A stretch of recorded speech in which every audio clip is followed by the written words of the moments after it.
Let's move on to types of documents with reference to banking.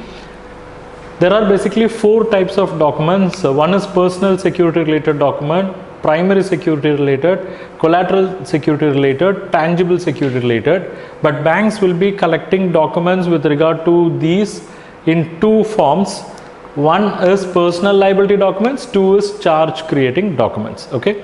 What do we mean by personal liability documents? Personal liability documents are those documents which will make the borrowers liable to the bank for the loan or advance they have availed.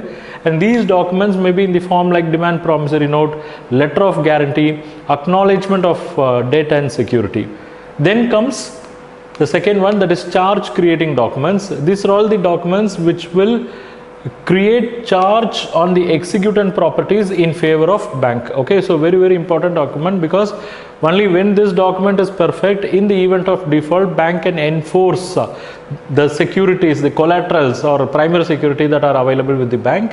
And these documents can be in the form like agreement of hypothecation, it can be in the form of agreement of pledge, deed of mortgage, it can also be in the form of letter of lien and set off and all. Now we'll split the document into 3 types which the bank generally collects. One is agreement, 2 is bond, and 3 is deed.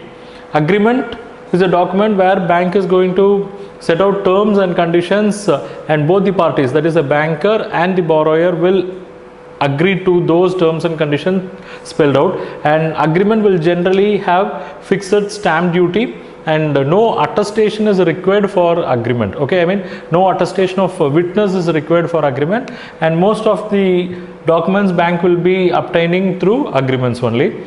Then comes the second one, bond. If you want to classify a document as bond, it has certain features. Number 1, there should be an express obligation to pay in the document and it should be enforceable. Number 2, person should be named in that instrument.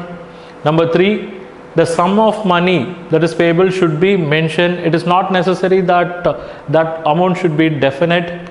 Number 4, it got to be signed by the maker. And number 5, very important, this got to be attested by witness, because attestation of bond is considered as main test of bond itself. Okay. Next, moving on to the third one, deed.